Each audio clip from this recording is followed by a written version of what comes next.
Now the Quiz Kids. First aid for headache, Alka-Seltzer. First aid is seltzer. First aid for cold, Alka-Seltzer presents...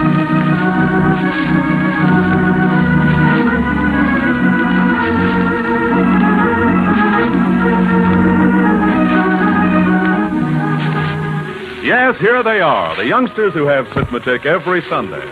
And this afternoon, they're ready to match wits and brains with members of the teaching profession. Yes, it's the Quiz Kids versus the professors once again. And here they are, the Quiz Kids, the professors, and the chief quizzer himself, Joe Kelly.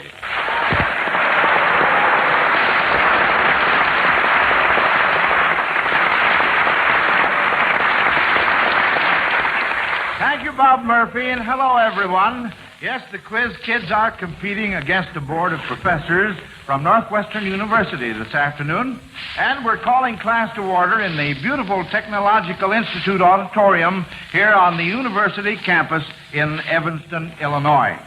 Now, members of the Women's Student Governing Association have made us feel most welcome, and Northwestern students have filled the auditorium to see and hear 5 of their favorite professors battle it out with 5 Quiz Kids. And it's time to start the competition right now, so ready for roll call. Students, we'll start out with a quiz kid, then a professor, then a quiz kid, and so on. All right, here we go. Patrick? I'm Patrick Owen Conlon. I'm 12 years old, and I'm in 8A at the Fort Dearborn School in Chicago. Professor McGovern? My name is William M. McGovern. I'm supposed to teach political science here at Northwestern University. Brenda? I'm Brenda Leading. I'm 5 years old. Got a first grade in Gal School, Chicago. I'm Charlotte Lee from Speech School, and I'm older than Pat.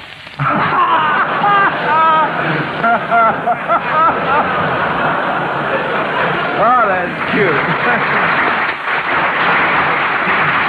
All right, Lonnie? I'm Lonnie Lundy. I'm 14 years old. I'm a freshman at Maine Township High School in Park Ridge, Illinois. Professor Hatt? I'm Paul Hatt, and I'm aging by the minute. I'm a sociologist. Joel? I'm Joel Kupperman. I'm 13 years old, and I'm a sophomore at Roosevelt High School in Chicago. Professor Evans? W.V. Evans, Professor Emeritus of North End teaching chemistry at Loyola University. Oh, getting a plug-in for another university. I see, And, Harvey? I'm Harvey Thatcher. I'm 7 years old. I go to Hibbert School. I'm grade 2A. And Professor Posey. I'm Roland Posey. I'm teaching political science and a few years over 13. Well, that's our lineup of experts. So here we go with questions, students. First hand up gets first chance to answer, so on your toes. Now, here's a question of my own I'd like to ask you, contestants. If you have read a certain book lately, you should be able to tell the significance of this number, 82070. What is the significance of that number? 82070. Professor Hatt? My telephone number. That's your telephone number!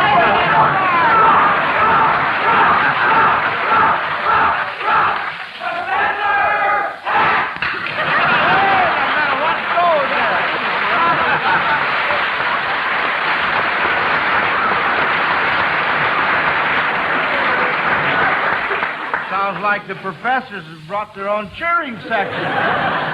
Well, I'm glad you did, because it sounds very, very good. Yes, sir. All right, well, say, the rest of you better watch out for Professor Hatt. He knows his own telephone number. Sure. Gonna have competition there now. Well, let's see what we can do with this next one. Mrs. Shirley Voss of St. Louis, Missouri, sends in this question. If a hen and a half lays an egg and a half in a day and a half for 5,347 days, how many eggs per dozen would 26 hens lay in 4 days? Professor Posey? 39 times 26, whatever that may be. No. Now, wait a minute. We have a quiz kid's hand up here. Pat? Well, how could a hen lay an egg and a half? Well, they now... lay any. It's easy. Wait a minute. Joel? Lay an egg and a half. Well, wait. The way I didn't quite get the question. Could you please repeat it? Oh. If I repeat it, I give it away. Well, listen, if a hen and a half, we can discount the middle part. No, wait a minute. I'll repeat the question. If a hen and a half lays an egg and a half in a day and a half for 5,347 days, how many eggs per dozen would 26 hens lay in 4 days? You got it! You got it! Well, done.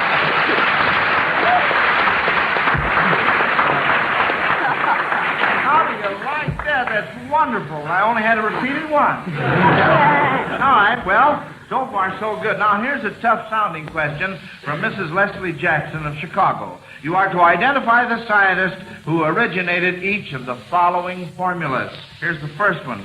E equals mc squared.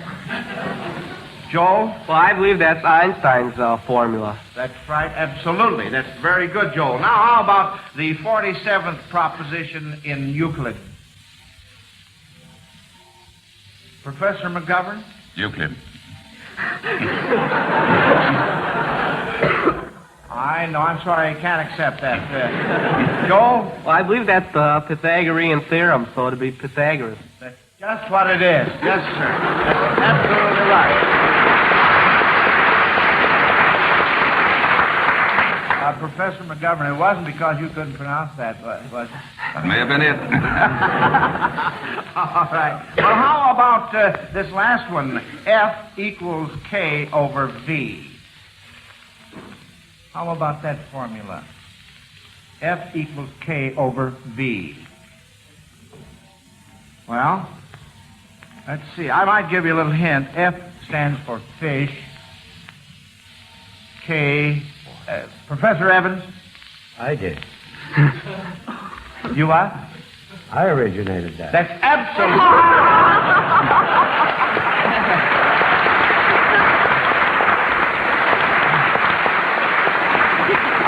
Professor Evans, would you be kind enough to elucidate... Well, yes. The number of fish you catch is inversely proportional to the size of your tackle box. As a cube goes on, that's V cubed. Yes. And so the larger your tackle box is, the smaller the amount of fish you get.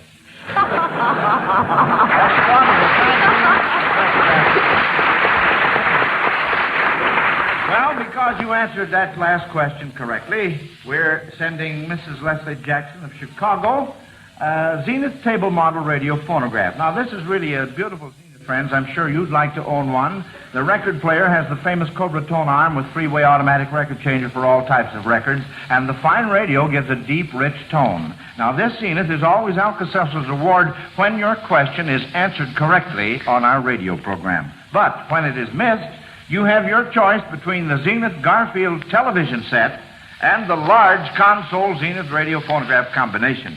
The Zenith television set has a new super range chassis to ensure the ultimate in performance, the sensational built-in picture magnet aerial, single knob automatic tuning, the big B-sized giant circle screen, and the glare band black tube for clearer pictures. The large Zenith console radio phonograph is a wonderful combination. It plays all types of records and gives you AM and FM radio. So send your question in. Send it to Quiz Kids, Box Y, Chicago 77, Illinois. All right, now this question from Mrs. Adeline Dobbs of Philadelphia, Pennsylvania, sounds like a riddle. When is a cardinal not cardinal? Harvey? In molting seasons, then it's green and yellow. That's very good, Harvey, my boy. Yes, very good.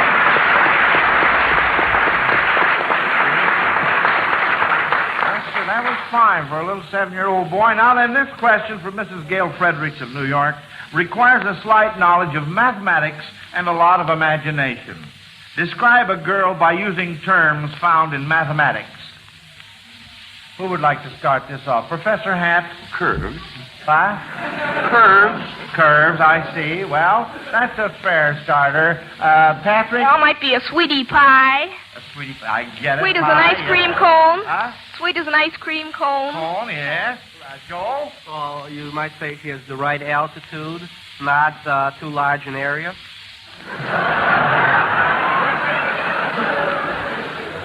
Professor Evans? Parts of her are spherical,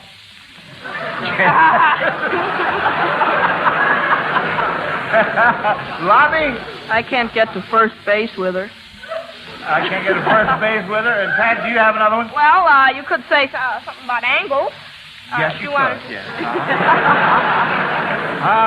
All right. Well, those were all very good. Now then, before we take up this next question, here's something for you folks listening in to remember.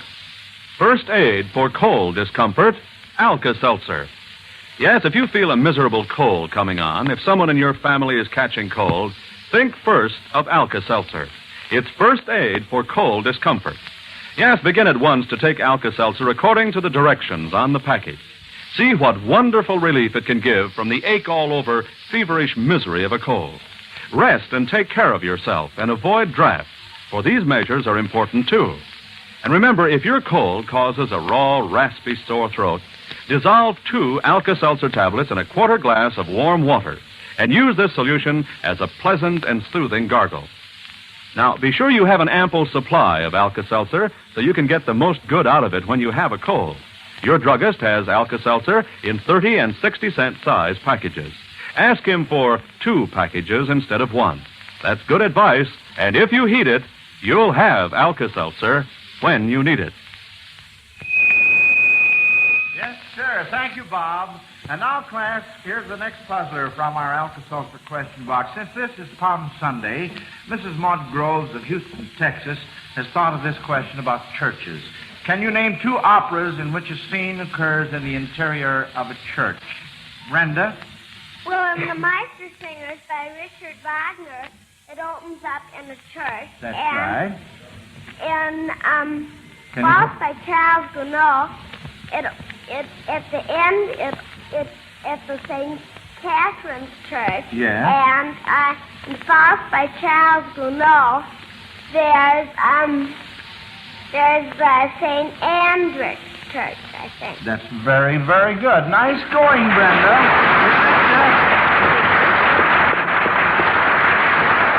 Very good for a little 5-year-old girl. Now then, I have some interesting props here to help me with this question from Mrs. Marjorie Bates of San Francisco, California.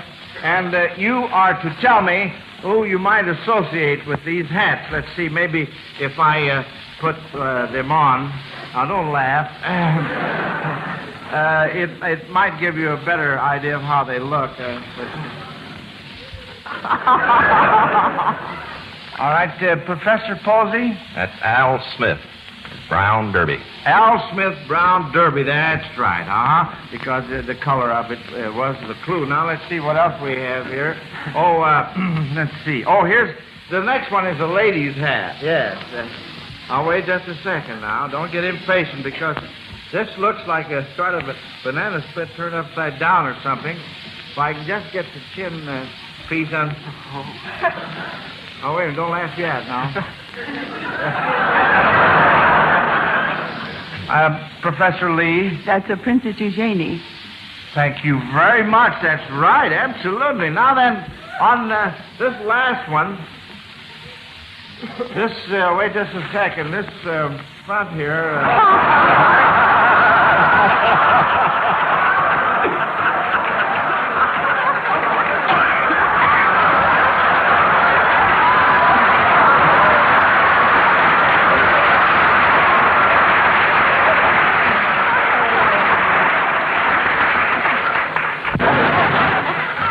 This is an odd fur piece.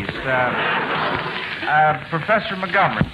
That's my Mongolian hat that I got some years back in Mongolia in Central Asia. That's right.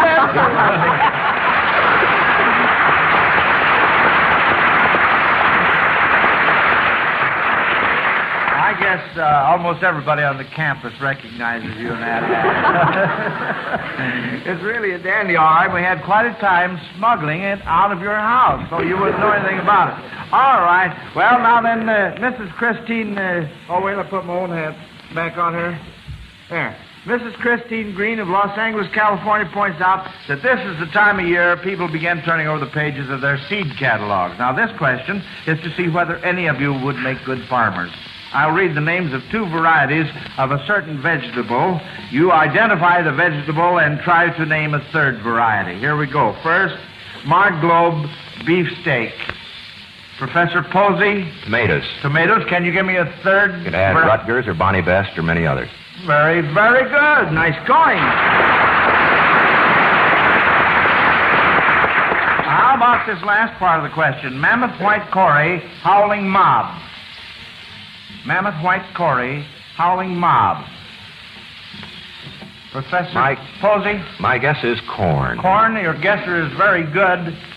And there are many others, of course. There's Golden Bantam and Stoll's Evergreen and so on and so forth. Very good. Good farming. Now, speaking of gardening, let's try this question from Mrs. Grace O'Hara of New York City. If you came across a woolly bear in your garden, what could you learn from it? Well, now, let's see. Harvey? Well, if he had a wide brown band around it with the black, he's really black, but if he had a wide brown band around there, you could start gardening more faster because that means a mild winter. And, two, then you couldn't have to put the dirt over the roses and the vegetables too much, then because it would be a mild winter. Well, very good. Now, Professor... And he's sort of a weather prophet. You what? He's sort of a weather prophet. A weather prophet. Well, now, Professor Posey, you had your hand up. What would you say about that? Absolutely correct.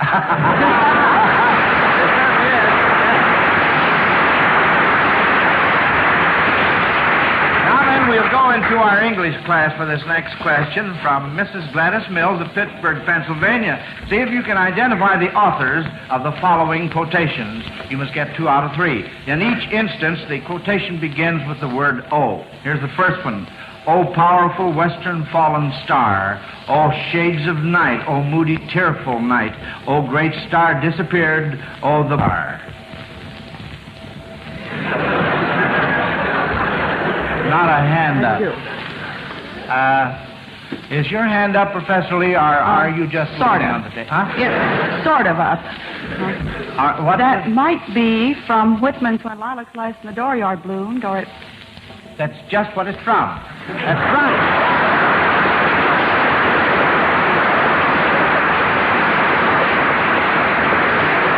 When Lilacs Last in the Dooryard Bloomed by Walt Whitman. Now here's the next one. Oh, the moon shines bright on Mrs. Porter, and on her daughter they wash their feet in soda water. Professor Lee? That's by T.S. Eliot's Wasteland, I believe. The Wasteland, that's absolutely right.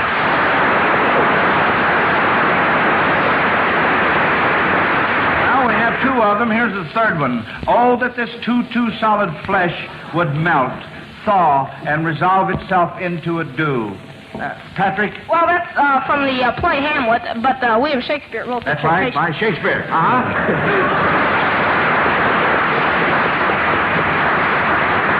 Now, friends, you heard the students in the cheering section a little earlier in the program, and now, at the request of Mrs. Sophie Baker of Detroit, Michigan, they will help us out with this question.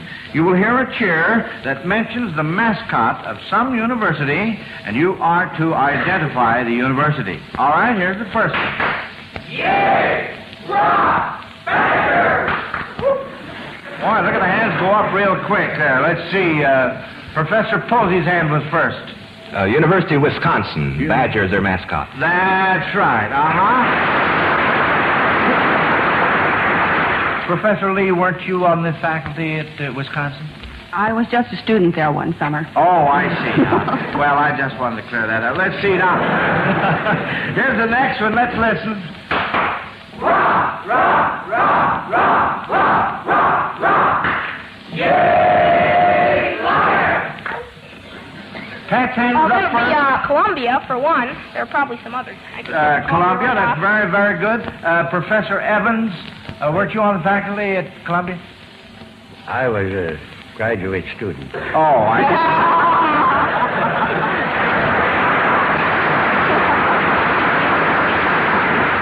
All right, here's the last one. T-I-G-E-R-S-T-I-G-E-R-S-T-I-G-E-R-S. Yay, liar! All right, Lottie's hand was up first. Oh, Princeton. Princeton, that's right, And, Professor Hatt, weren't you at Princeton? Yes, what? You were. I see. All right, now then, I wonder how many of you folks have heard about the plan for taking Alka-Seltzer before you go to bed. Well, it's a mighty good one. Tell us about it, will you, Bob Murphy? You bet, Joe. Friends, always keep this in mind.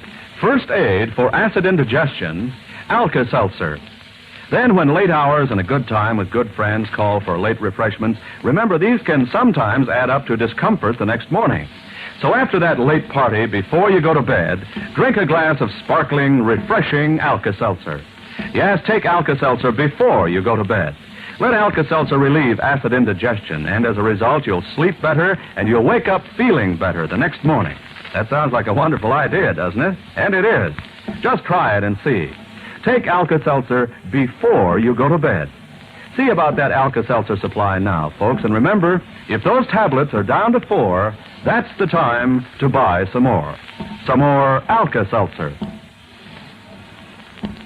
All right, now, quiz kids and professors, let's take a quick look at the score before we go into our third and final round of questions.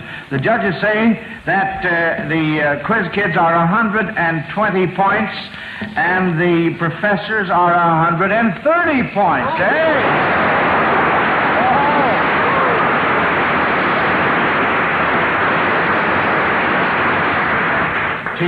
Team, now, come on, quiz kid. You're really going to have to get going here. All right, here's a question from Mrs. Evelyn Drake of Miami, Florida. And it seems very appropriate for our program today. Our contestant, one of our contestants, Professor McGovern, is running for United States Representative for the 13th District. Now, let's suppose right now that there's no question about it. He is elected.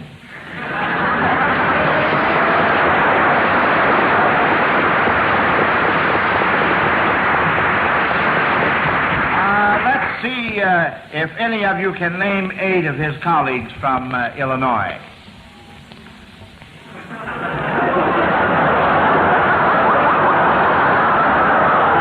Professor McGovern's hand is not up. Well, maybe you'll get acquainted a little bit later on with them. Pat's hand was up. Well, as far as I can remember, let's see, there's Representative Dawson, O'Hara, Linehan, Buckley, Gorski, O'Brien, Sabas, Gordon, Yates, Hoffman, Chesney, Jonas, Allen, Aaron, Mason.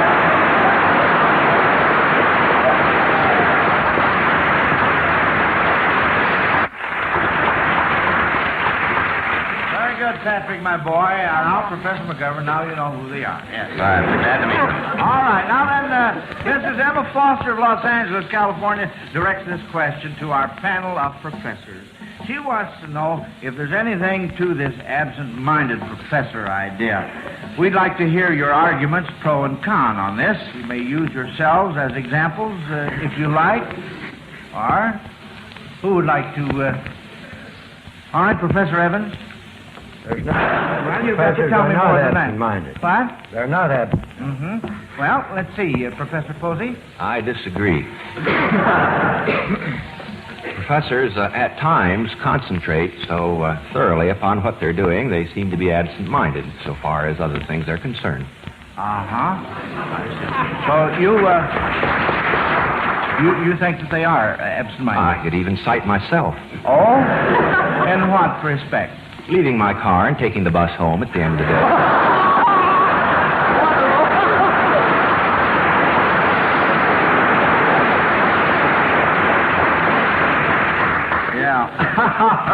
Well, let's see what the rest of our folks here in the grown-up category out. Professor McGovern. That isn't as bad as Dr. Posey did, as I'd left my wife behind one time and it took me 2 days to find her. Oh. And how about you, Professor Hatt? Oh, I've never lost anything more serious than my place in a lecture. Oh. And what would you say to this, Professor Lee? Well, I don't think we're particularly absent-minded. We can't be these days. Got to keep on our toes, except at a time like this. Well, I think you're doing mighty fine, yes. Now then, here's one from Mrs. Bernice Mason of Miami, Florida. The following dates suggest the anniversaries of what important events? You must get 2 out of 3. This is really a tough one. December 7th. December 7th, Professor Hatt. Pearl Harbor. That's right, Pearl Harbor. How about September 2nd? September 2nd. Joel? I believe that's the peace treaty with Japan. That's VJ Day. Mm-hmm. How about June 13th? June 13th. Professor McGovern, did you have your hand up? No, I didn't know. Oh. June 13th. Well, Professor Posey, this is most embarrassing. That happens to be your wife's birthday.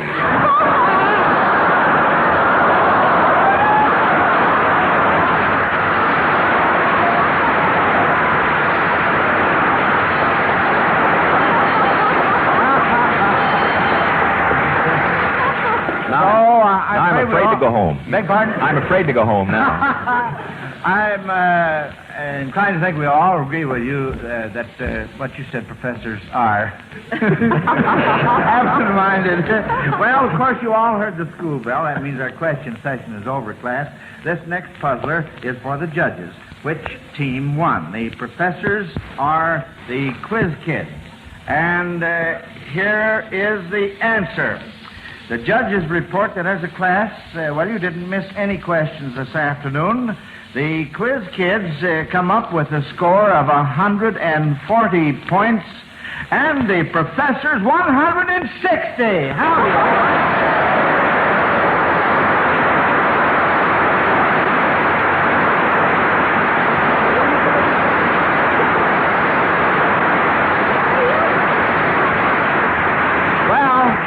Northwestern University can take a bow. It's not often that the quiz kids lose. In fact, it has only happened once before. But you youngsters need not be downhearted. You certainly made these men of letters work for this honor. Yes, congratulations to both teams. You did a fine job. And as usual, you quiz kids will each receive a $100 savings bond from the makers of Alka-Seltzer to help you with your future education. And to each of you professors, our sponsor is sending one of those wonderful table model Zenith radio phonographs for participating so splendidly this afternoon. Yes, this has been another great session in radio's famous classroom of the year. It was indeed a pleasure to originate our Quiz Kids program from the campus of Northwestern University here in Evanston, and we want to thank all of you for your enthusiasm and hospitality. Now, next Sunday, friends, we're celebrating our birthday. That's right. It will be the 500th broadcast of the Quiz Kids radio program, and we're planning a very special show. In class, we'll have 5 baby quiz kids. Brenda Liebling, age 6. Melvin Miles, age 6. Harvey Deitch, 6. Bobby Sinescu, 7, and little Wendy Stocking, only 4 years old.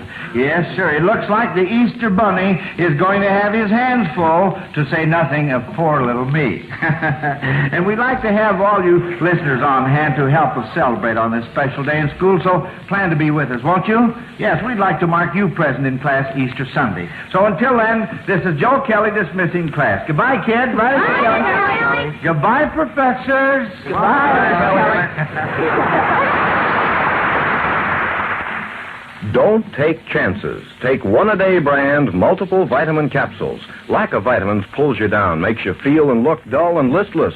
A One-A-Day brand multiple vitamin capsule every day supplies your needs of the essential vitamins and prevents vitamin deficiency disease. Remember, you feel better, work better, look better when you get all the vitamins you need. Don't take chances. Take One-A-Day brand multiple vitamin capsules. They always come in the blue carton displaying the big white 1. Potency Geltzer.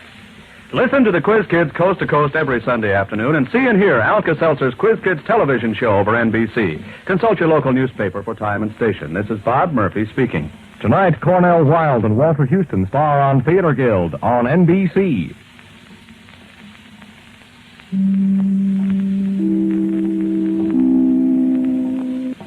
WMAQ, WMAQ-FM, NBC in Chicago.